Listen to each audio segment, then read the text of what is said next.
Bom dia, meus irmãos. Eu peço a vocês que, por gentileza, abram comigo suas Bíblias no Evangelho de João, capítulo 13, do versículo 1 ao 3. Este é o texto que meditaremos nesta manhã. Nós encontraremos o nosso Senhor Jesus celebrando a Páscoa com os seus discípulos e, nessa ocasião, ele fará revelações sobre si. Com a Bíblia aberta, vamos à leitura. Um pouco antes da festa da Páscoa, sabendo Jesus que havia chegado o tempo em que deixaria este mundo e iria para o Pai, tendo amado os seus que estavam no mundo, amou-os até o fim.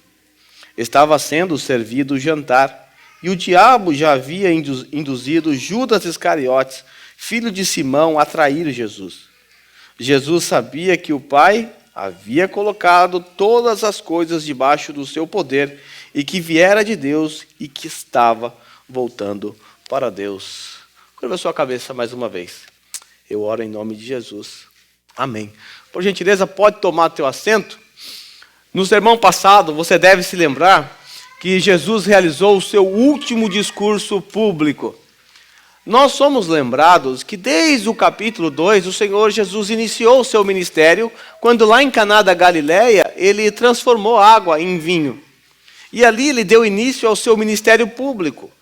No decorrer do Evangelho de João, você percebeu que Jesus constantemente estava no meio da multidão.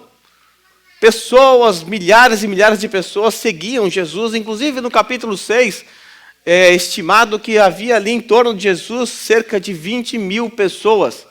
Então Jesus, ele sim realizou o seu ministério público, mas no sermão passado, no finalzinho do capítulo anterior, nós vimos que Jesus encerra o seu ministério público e ele vai ficar agora recluso com os seus discípulos.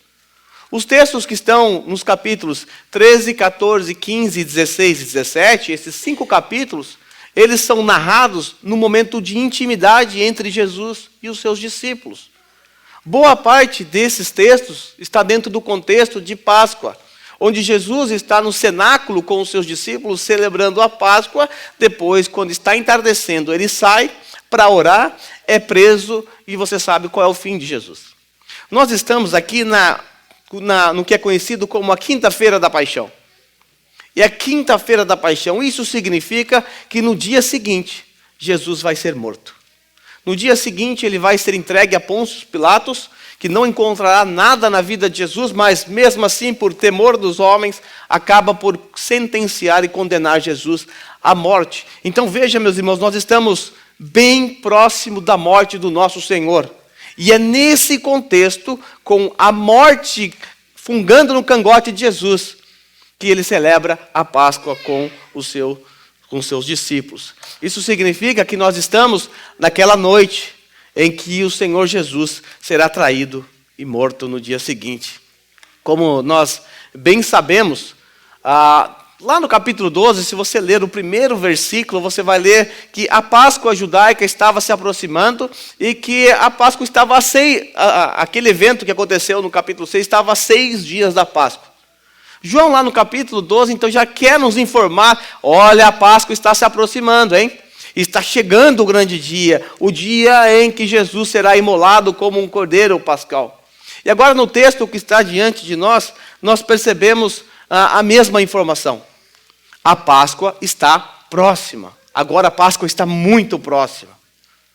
E Jesus está ali celebrando com os seus discípulos. Então nós vamos encontrar aqui Jesus num recinto privado, celebrando a Páscoa com os seus discípulos, e foi inclusive neste contexto que Jesus lava os pés dos discípulos, mas isso nós vamos aprender na semana que vem.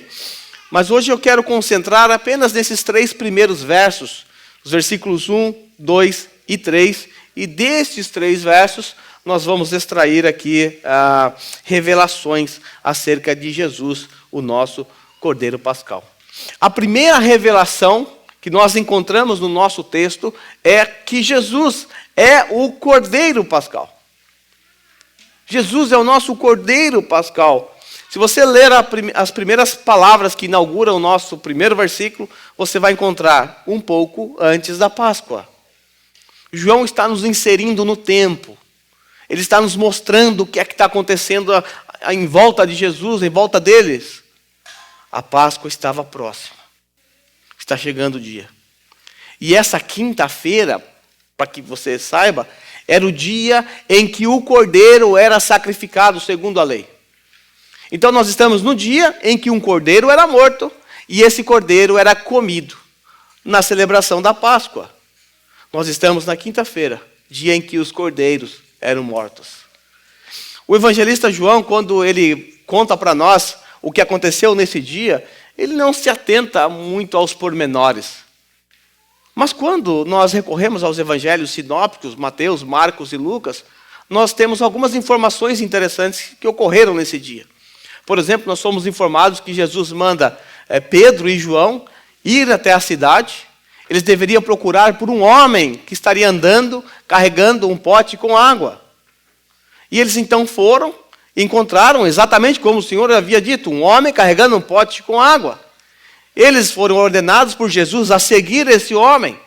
E quando esse homem chegou em sua casa, eles foram ordenados por Jesus a perguntar para esse homem. O mestre pergunta: onde é o salão de hóspede no qual poderei celebrar a Páscoa com os meus discípulos? Então esse homem abre a sua casa, mostra uma sala ampla no andar superior e deixa os discípulos ali, os 2 discípulos, que ficaram também responsáveis por realizar ou preparar aquela Páscoa judaica. Então eles foram responsáveis por sacrificar o cordeiro, levar o cordeiro para ser comido, o cordeiro assado, as ervas amargas e o pão sem fermento. Eles então ficaram responsáveis por isso e eles prepararam a Páscoa até que depois, mais tarde, Jesus chega com os seus discípulos. A Páscoa celebrada por Jesus era a Páscoa judaica. Isso por uma razão muito óbvia. Jesus era judeu. E como um judeu que era, ele tinha que cumprir todas as ordenanças da lei. Então Jesus está celebrando a Páscoa judaica. E Jesus celebrou todas as Páscoas enquanto esteve aqui nessa terra. Mas o que é a Páscoa judaica? Qual é o significado, qual é o sentido da Páscoa judaica?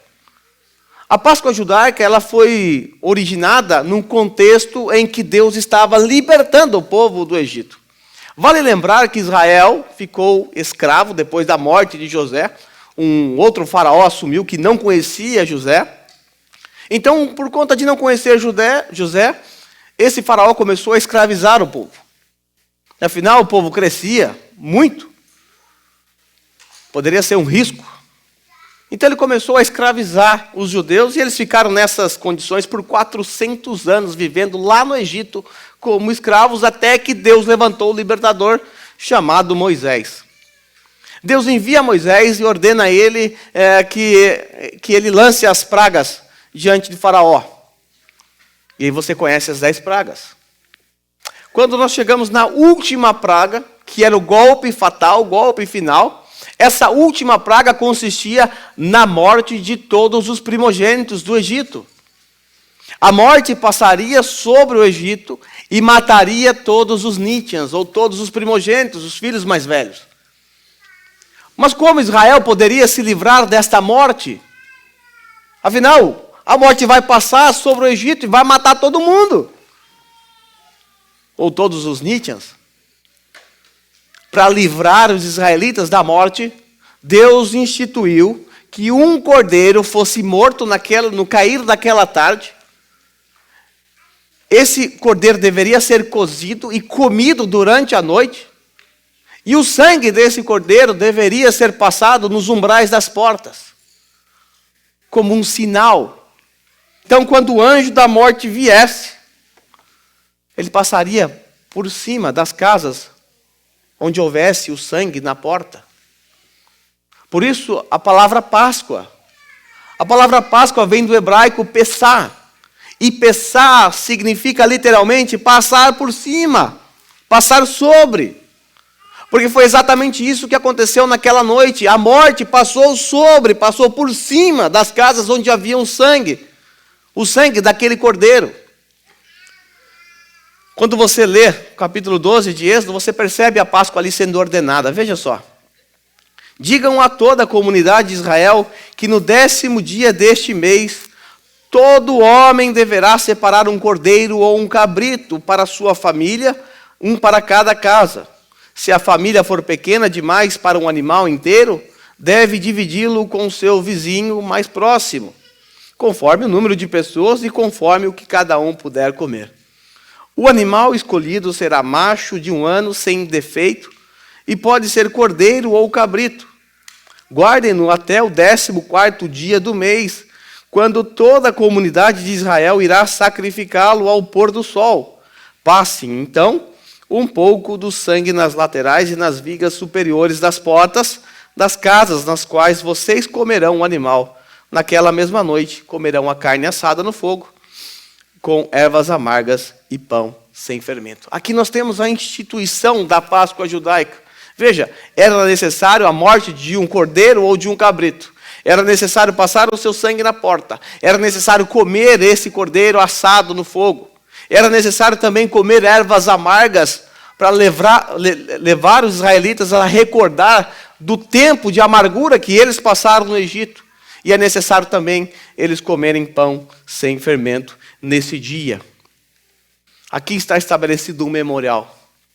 E os judeus ainda hoje, todas as vezes que eles celebram a Páscoa judaica, eles se lembram que lá no passado, Deus libertou o povo com grande poder, livrando os israelitas da morte.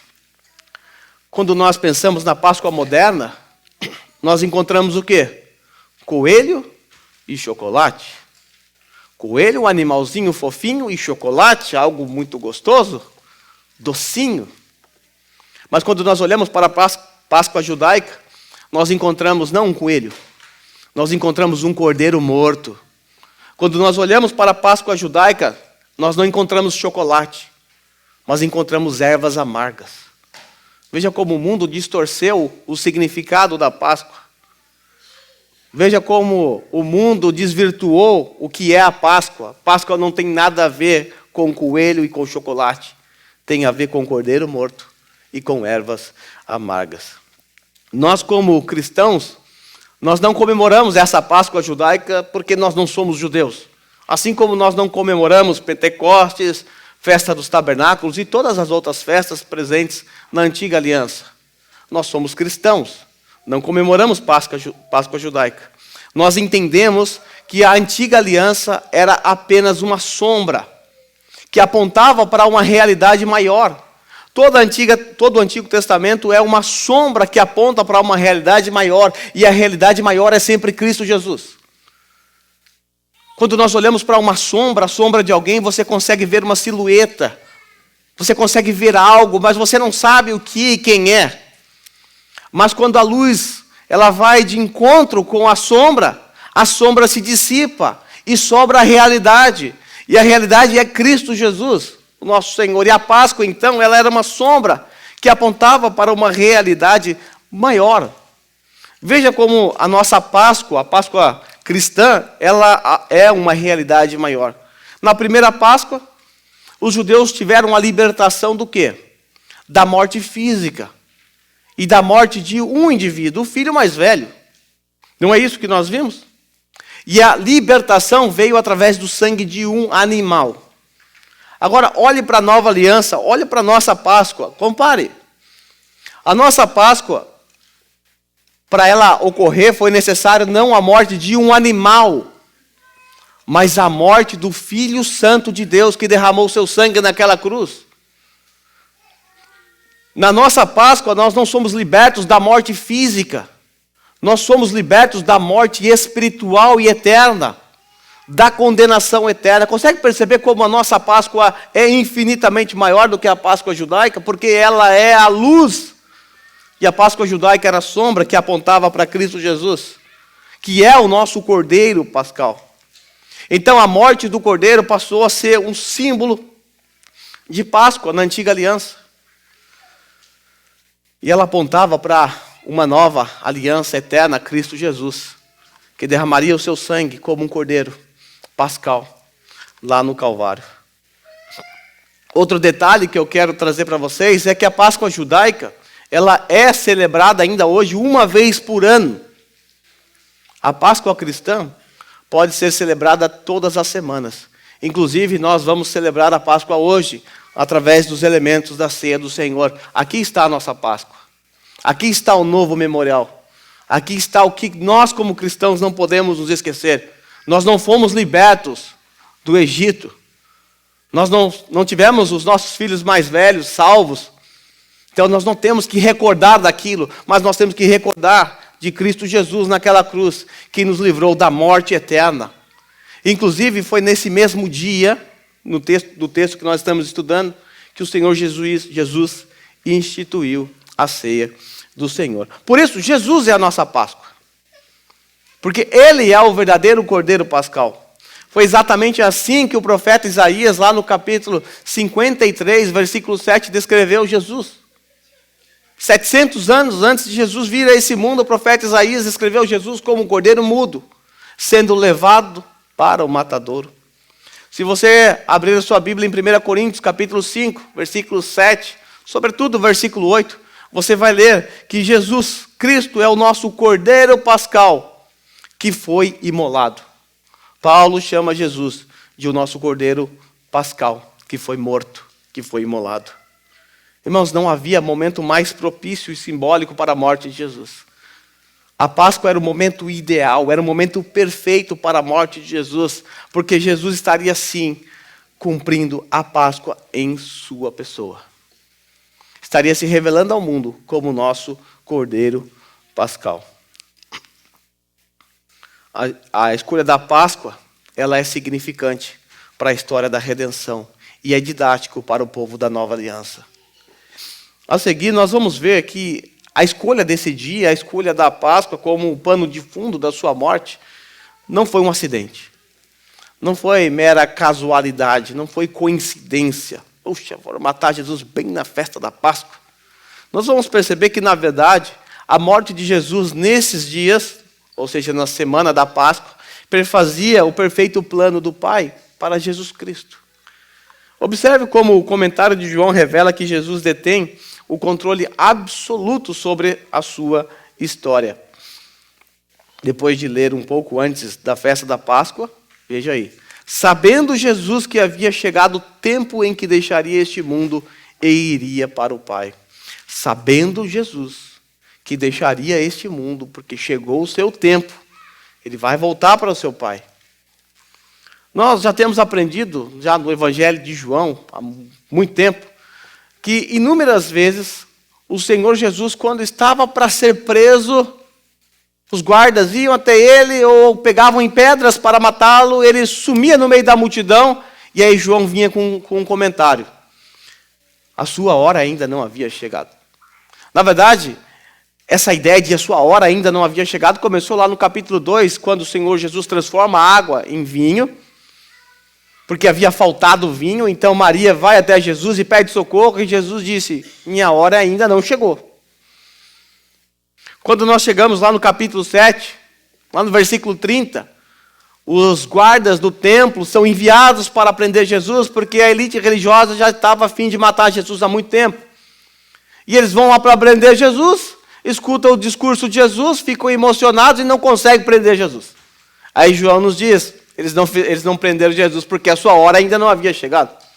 No capítulo 8, a mesma coisa, tentaram prender e matar Jesus, mas Jesus se oculta no meio da multidão e João nos diz, porque a sua hora ainda não havia chegado. Mas quando nós chegamos no capítulo 12, que é o capítulo anterior, que marca o início da semana da Páscoa, em que os judeus iam para Jerusalém para se purificar, se preparando para a Páscoa, está chegando então a hora de Jesus. E lá no capítulo 12 é dito assim, Jesus disse assim, agora chegou a hora de ser glorificado o Filho do Homem. Agora chegou. Agora o Filho do Homem vai ser glorificado. E ele vai ser glorificado através da sua morte e ressurreição. E aí nós chegamos no texto que está diante de nós. Nós lemos, sabendo Jesus que havia chegado o tempo em que deixaria este mundo e iria para o Pai. Agora chegou o tempo de Jesus. No capítulo 17, versículo 1, texto que está dentro desse mesmo contexto de Páscoa, nesse mesmo dia, inclusive, o Senhor Jesus disse assim, Pai, chegou a hora. chegou a hora, é agora. Glorifica teu filho, para que também o teu filho glorifique a ti. Chegou a hora e em seguida ele foi preso. Com esse texto nós aprendemos que Jesus ele é onisciente. Ele detém o controle absoluto sobre tudo que aconteceria em sua vida. Às vezes as pessoas pensam que Jesus fracassou no seu ministério terreno. Afinal, mataram Jesus, mas ele conseguiu se livrar da morte, foi lá e ressuscitou o terceiro dia. Ufa, ainda bem que ele tinha essa carta na manga. Na verdade, a sua morte era o seu plano. Na sua agenda estava escrito, morrer na semana da Páscoa. E Jesus conduziu toda a história para este momento. Ele foi empurrando a história para a sua própria morte. Então a sua morte não foi um acidente. Porque Jesus conhecia a história, ele sabia exatamente o que ia acontecer. Mas é muito mais do que isso. É muito mais do que um conhecimento prévio do futuro. Não é que ele sabia e não tinha jeito, fazer o quê? É o meu destino, eu vou lá, vou ter que fazer isso aí mesmo, vou ter que morrer. É muito mais do que isso. Jesus mesmo conduziu a história, ele moveu as peças para que aqueles homens o entregassem naquele dia. Está tudo debaixo do controle de Deus. Porque Ele sabe de tudo e tem controle sobre todas as coisas. E eu sempre digo a vocês que esta é uma verdade que traz consolo para nós. Saber que nós cremos num Deus que tem um controle absoluto sobre toda a história é algo que traz consolo. Porque nós não estamos ao léu. Nós estamos soltos nesse mundo à deriva. Existe um Deus que controla a história, que controla a minha, a sua história. E isso deve ser um consolo para nós, sobretudo, pelo fato de que o mundo está indo de mal a pior. Como sempre foi assim. Do jeito que as coisas estão indo, logo, logo nós teremos perseguições, com certeza. Há uma agenda nefasta no mundo que está nos levando a essa direção. Mas o cristão não fica apavorado. O cristão sabe que Deus tem um controle absoluto sobre todas as coisas. E tem mais, eu li a Bíblia, vai dar tudo certo no final, fique tranquilo. Está lá, vai dar tudo certo, vai acabar bem. Então saber que Jesus detém um controle absoluto sobre as nossas vidas é um conforto. Isso significa que Ele sabe exatamente o que você está passando. Jesus sabe exatamente a luta que você está vivendo. Ele sabe o quanto a sua alma sangra nos recônditos da sua alma. Ele sabe, ele vê, ele sabe o que está acontecendo com você. Mas mais importante do que ele saber o que está acontecendo comigo e com você, nós sabemos que ele tem poder para mudar a nossa condição. Ele tem poder para reverter a nossa condição. A dor, o sofrimento, as frustrações, a angústia, o desespero que nós enfrentamos hoje não são acidentes em nossas vidas. Porque nada acontece em nossas vidas sem que Deus tenha propósito. E eu sempre digo para as pessoas, não desperdice o sofrimento. Não desperdice uma guerra, não desperdice uma luta, porque a luta, o sofrimento é Deus dando a você a oportunidade de você ser mais parecido com Ele. Não desperdice, lute, batalhe na força do Senhor. Eu não sei quais são os propósitos de Deus para as lutas que eu passo, mas uma delas eu tenho certeza que tem um propósito para a minha vida. E há para você também. Certamente todas as lutas servem para moldar o nosso caráter. Para nos levar a buscar mais a Deus, a buscar com maior intensidade.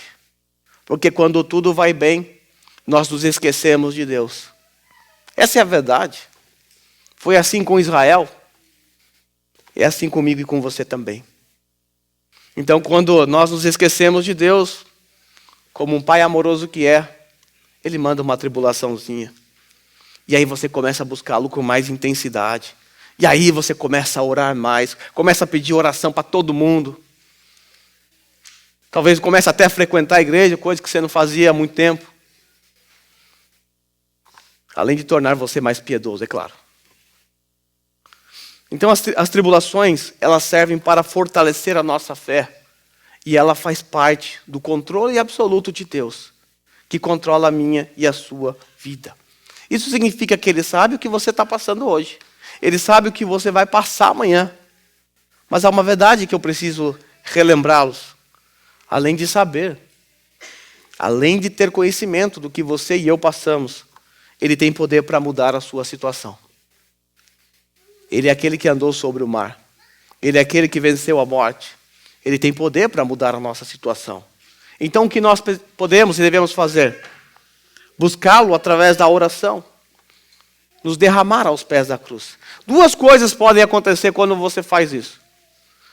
Ele pode te livrar do seu sofrimento, momentaneamente, na hora, ou ele pode te dar forças para você passar pela luta que você está travando agora. Saber que Deus controla as nossas vidas, traz ou não traz conforto? Para mim traz. Bem, irmãos, nós já vimos que o primeiro verso nos revela que Jesus é o nosso Cordeiro Pascal. E agora acabamos de ver que Ele tem um controle absoluto sobre a sua hora. Ele tem a sua agenda. E Ele vai morrer na hora que Ele quer. Agora nós vamos ver que, ainda no primeiro versículo, que esse texto nos revela o tamanho do grande amor de Jesus por nós. Veja aí. Um pouco antes da festa da Páscoa, sabendo Jesus que havia chegado o tempo em que deixaria este mundo e iria para o Pai, olha a parte final que está em vermelho para vocês aí. Tendo amado os seus que estavam no mundo, amou-os até o fim. O que significa amar até o fim? Amar até o fim significa amar até a morte. Porque o fim de Jesus é a cruz. Jesus amou os seus discípulos até a morte. Irmãos, não existe maior demonstração de amor do que alguém dar a sua vida por outro. Se alguém for capaz de entregar a sua vida por você, é porque essa pessoa te amava muito. Muito mesmo. Quando nós lemos o capítulo 15, versículo 3, Jesus disse assim: ninguém tem maior amor do que aquele que dá a sua vida por seus amigos. Ninguém tem maior amor do que aquele que dá a vida por seus amigos. E foi exatamente isso que Jesus fez por seus amigos. Por seus discípulos. Foi exatamente isso que Jesus fez por mim e por você. A cruz de Cristo, ela revela a nós o tamanho do amor de Jesus. Porque Deus nela tanto amou o mundo. O que João 3,16 diz? Porque Deus amou o mundo de tal maneira, ou tanto amou o mundo, que deu o seu Filho unigênito, para que todo aquele que nele crê não pereça, mas tenha vida eterna. Ele amou o mundo e deu o seu Filho unigênito, para que todo aquele que nele crê não pereça. A cruz de Cristo revela o tamanho do amor de Jesus por nós. A cruz de Cristo é a maior demonstração, ou a maior prova do amor de Deus para com os seus eleitos. Romanos 5,8 nos diz: mas Deus prova, e dá uma prova, uma evidência do seu amor. Deus prova o seu amor para conosco pelo fato de Cristo Jesus ter morrido quando éramos pecadores. De fato, a morte de Jesus, a cruz de Jesus, revela a nós o tamanho do amor. Meus irmãos, o amor de Jesus deve ser algo que nos constrange. Nós devemos nos constranger diante do tamanho do amor de Jesus por nós. Afinal, de um lado do espectro nós temos nós, miseráveis pecadores condenados ao inferno, porque merecemos isso mesmo. Desgraçados, podres, impuros, mortos em nossos delitos e pecados. Temos de um lado nós, e do outro lado nós temos um ser que é o oposto de tudo isso. Deus, santo, perfeito, justo. E saber que esse Deus santo, perfeito e justo amou uma porcaria como eu e você, é algo que deve nos constranger. Porque o amor de Cristo nos constrange. O apóstolo Paulo, em 2 Coríntios, capítulo 5, versículo 14 e 15, afirma essa verdade. Paulo disse assim: pois o amor de Cristo nos constrange, porque estamos convencidos de que um morreu por todos. Logo, todos morreram. E ele morreu por todos, para que aqueles que vivem já não vivam mais para si mesmos, mas para aquele que por eles morreu e ressuscitou. Será, meus irmãos, que o amor de Cristo tem nos constrangido? Será que você é alguém que é realmente constrangido pelo amor de Cristo? Existe uma maneira da gente descobrir isso. Existe um teste para descobrir se você de fato é alguém constrangido pelo amor de Cristo. Paulo, nestes versos que acabamos de ler, que está projetado para você, nos apresenta as consequências desse constrangimento.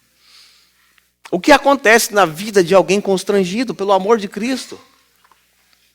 Paulo entende que você saber que Deus é santo, perfeito, justo, e morreu por pessoas pecadoras como nós, impuros, que não merecemos nada além da ira de Deus, Paulo entende que isso nos traz um constrangimento. E esse constrangimento nos leva a viver de maneira digna de Jesus Cristo.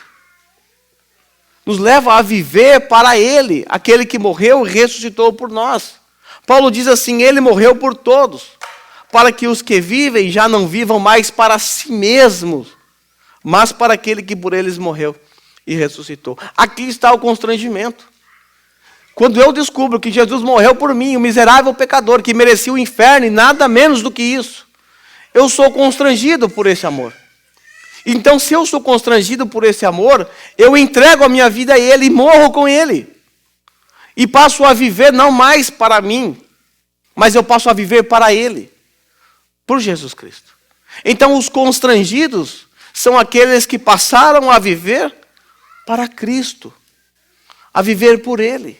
São aqueles que não se apegam aos padrões desse mundo, que não fincam raízes nesse mundo. São aqueles que não se esquecem, jamais, que não são daqui, que são apenas transeuntes ou estão de passagem nesse mundo. Então a evidência de que nós somos constrangidos por Cristo é percebido através da maneira como nós vivemos nessa terra. Será que nós vivemos para nós mesmos? Buscando os nossos próprios interesses?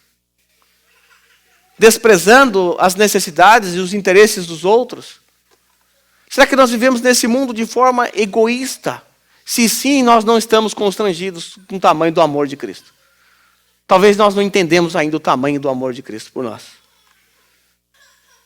Será que nós, por nos lembrar que Jesus morreu e ressuscitou por nós, nós somos constrangidos de fato a viver para Ele e por Ele? Todos os constrangidos podem repetir as palavras de Paulo em Gálatas capítulo 2, versículo 20.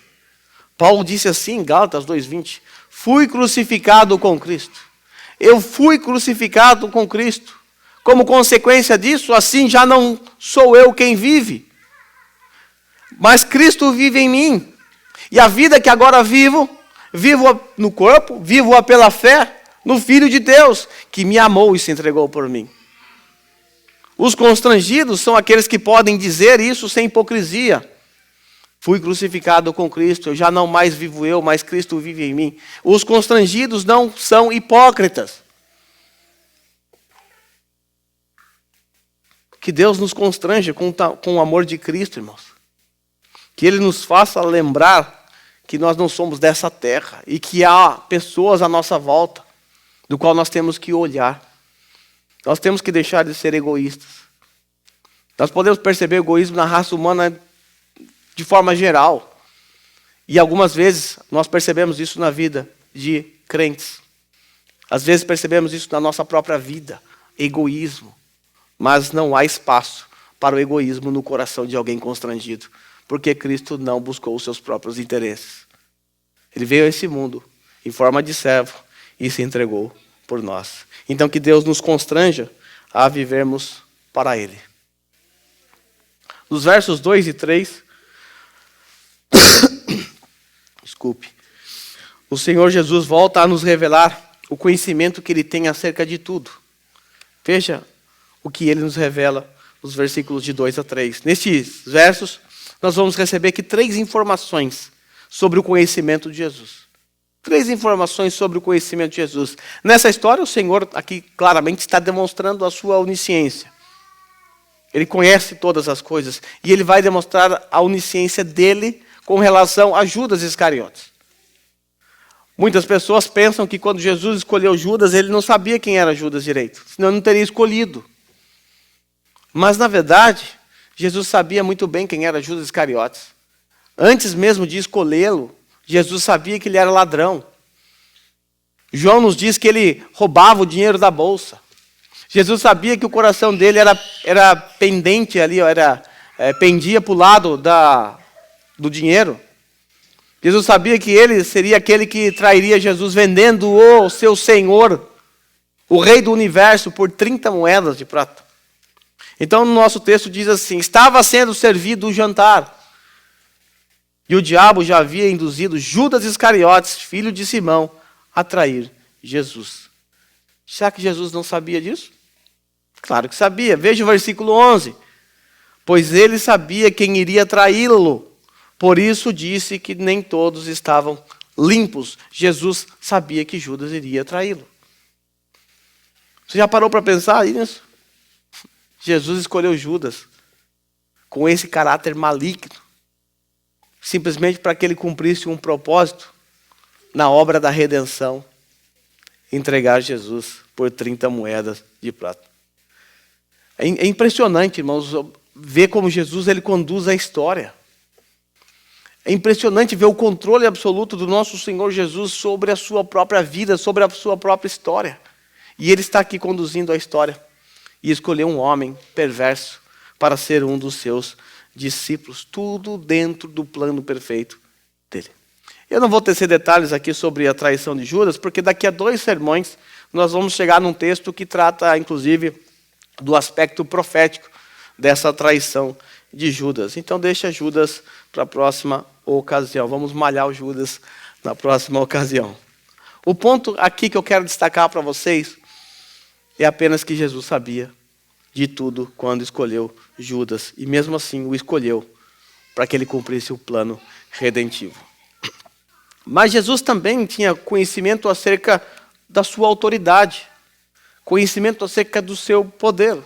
O texto diz que estava sendo servido o jantar e o diabo já havia induzido Judas Iscariotes, filho de Simão, a trair Jesus. E o texto nos diz que Jesus sabia que o Pai havia colocado todas as coisas debaixo do seu poder. Veja o conhecimento de Jesus. Jesus tinha uma autoconsciência de quem ele era. Ele é o Filho Santo de Deus, que recebeu do seu Pai a autoridade e poder.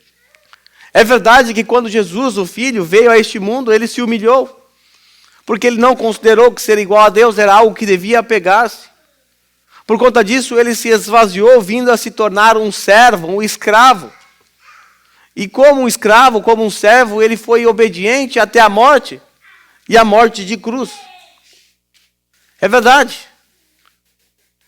Mas, quando nós olhamos para a história de Jesus Cristo, sobretudo quando nós olhamos para Filipenses capítulo 2, nós percebemos ali que apesar de toda essa humilhação que o Senhor Jesus enfrentou aqui neste mundo, se humilhando até a morte e morte de cruz, nós descobrimos que Deus o Pai o exaltou à mais alta posição. Nós descobrimos que Deus Pai deu a Jesus um nome que está acima de todo nome, para que ao nome de Jesus todo joelho se dobre nos céus, na terra e debaixo da terra. E que toda língua confesse que Ele, Jesus Cristo, é o Senhor, para a glória de Deus Pai. Então, apesar da sua humanidade, Jesus era glorioso, era poderoso, tinha autoridade. E foi possível ver a sua glória, mesmo ele estando nesse processo de humilhação. João, lá nos primeiros capítulos, ou no primeiro capítulo do seu evangelho, ele diz assim: vimos a sua glória. Glória como do unigênito junto ao Pai. Nós, discípulos, vimos a sua glória. Está falando do Cristo encarnado. Esta autoridade ou esse poder foi dado pelo Pai ao Filho. Ao longo do Evangelho de João, nós já vimos esse poder de Jesus. Nós já vimos esse poder glorioso através dos 7 sinais miraculosos registrados por João. Nós já vimos na multiplicação dos pães e peixes, a água sendo transformada em vinho, a cura do filho do oficial romano, a cura do paralítico lá no tanque de Betesda. Nós vimos Jesus andando sobre o mar, ou seja, ele tem autoridade e poder sobre as águas. Nós vimos o poder de Jesus quando ele curou um cego de nascença. E vimos o poder de Jesus sobre a morte, quando ele ressuscitou Lázaro, depois de 4 dias morto. O Pai deu ao Filho poder, autoridade. Na parte final do versículo 3, Jesus nos revela que tem também conhecimento sobre a sua missão, sobre o seu destino. Ele disse que viera de Deus e que estava voltando para Deus. É o que diz a parte final do último versículo projetado para vocês. Este versículo, essa parte final do versículo, revela que o Senhor Jesus tinha conhecimento acerca da sua missão aqui na terra. O que Jesus veio fazer aqui? Ele veio do Pai para realizar a obra do Pai, para voltar para o Pai. Essa era a sua missão. A sua estadia aqui seria temporária. Ele veio com uma missão do Pai para realizar a obra do Pai, para depois voltar para o Pai. Ainda dentro desse contexto que nós estamos estudando, quando nós chegamos lá no capítulo 14, o Senhor Jesus está acalmando o coração dos discípulos, porque Jesus está batendo na tecla: eu vou embora, chegou a minha hora. E os discípulos estão angustiados. O coração deles estão assim, amassados, perturbados eles estão. E aí Jesus disse, então, não turbe o vosso coração, credes em Deus e credes também em mim. Que ele fala que vai, porque ele vai para a casa do Pai, preparar a morada para eles. E depois vai voltar para buscá-los. Então veja, Jesus tem uma missão, e essa missão está clara para nós. Ele disse que veio do Pai, cumpriu a sua missão aqui na terra, e ele vai voltar para o Pai. E é nesse contexto ainda, do capítulo 14, que Tomé pergunta ao Senhor: tá, Senhor, o Senhor está falando que a sua missão está chegando no fim, o Senhor vai embora, nós vamos depois, mas qual é o caminho? Nós não sabemos o caminho, nós não sabemos para onde vai. Como podemos saber o caminho? E aí então Jesus responde: eu sou o caminho, a verdade e a vida. Ninguém vem ao Pai a não ser por mim. Jesus sabe muito bem quem Ele é. Sabe muito bem qual é a sua missão, qual é o seu destino. Jesus precisava vir a esse mundo para voltar ao Pai, para ser o nosso mediador. Jesus é a ponte de acesso que nós temos a Deus. Ele veio, se tornou como um de nós, nos substituiu aqui nessa terra e voltou para o Pai. Voltou para a sua posição real. O fato é que antes de Jesus fazer isso, antes dele vir a esse mundo, passar pelo madeiro, toda a raça humana estava em trevas. E não havia esperança, porque havia um abismo entre Deus e os homens. Havia um abismo intransponível. E o nome desse abismo é pecado. Se não fosse a cruz de Cristo como um elo, como uma ponte para nos ligar novamente a Deus, nós estaríamos desligados até hoje. Porque essa era a missão dele. Ser o nosso mediador, porque nós só temos um mediador entre Deus e os homens, Jesus Cristo, o homem. Essa é a sua missão. E agora, através de Cristo, ou através da cruz de Cristo, nós temos livre acesso ao Pai. Nós temos livre acesso a Deus. Essa era a sua missão. Nos ligar a Ele novamente. Mas aqueles que não creram em Jesus, aqueles que não se arrependeram dos seus pecados, continuam com um abismo intransponível diante de si. E se não passarem por essa cruz de Cristo, através do arrependimento e da fé genuína nele, continuarão perdidos, continuarão em trevas, continuarão condenados. E permanecendo assim, só lhe restará, no dia do julgamento, choro e ranger de dentes. Jesus Cristo, ele conhecia a sua missão. E agora você também conhece a missão de Jesus Cristo. Ele é o seu único mediador. Ele pode ser o seu único salvador. Ele pode ser o seu único redentor. Porque ele, naquela cruz, substituiu aqueles que creriam nele. Naquela cruz, ele morreu por aqueles que depositariam sua fé nele. E como eu sempre digo, existem dois lugares para a ira de Deus se manifestar. Ou ela se manifesta na cruz, ou ela se manifesta no dia do julgamento final, na condenação eterna. Para aqueles que creram em Cristo Jesus, arrependidos dos seus pecados, essa ira já foi entregue. Alguém tomou essa ira no teu lugar. Mas para aqueles que não se arrependeram e permanecem incrédulos, insistindo na incredulidade tola, um dia receberão todo o impacto da ira eterna de Deus. E quando isso acontecer, não haverá mais nada que você possa fazer. Portanto, como embaixador de Cristo, eu suplico a você nesse momento, arrependa-se, olhe para a cruz e seja salvo. Irmãos, tudo que nós vimos até aqui revela para nós o amor de Jesus. Nós percebemos claramente o amor de Jesus por nós, um amor constrangedor. Como Ele pôde nos amar tanto assim? Como Ele pôde amar pessoas como nós? Isso não entra na minha cabeça. Isso não faz sentido. Mas é o que nós encontramos na palavra de Deus. Um amor tão grande que é até inexplicável. Nós vimos o nosso Cordeiro Pascal se entregando por nós naquela cruz, demonstrando assim o seu amor. Jesus estava lá celebrando a Páscoa com os seus discípulos.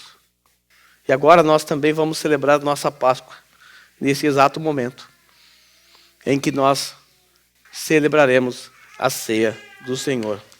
Eu quero nesse momento pedir a você que curve a sua cabeça por um instante, e eu peço aos irmãos que já se dirijam aqui acima, enquanto estarei orando.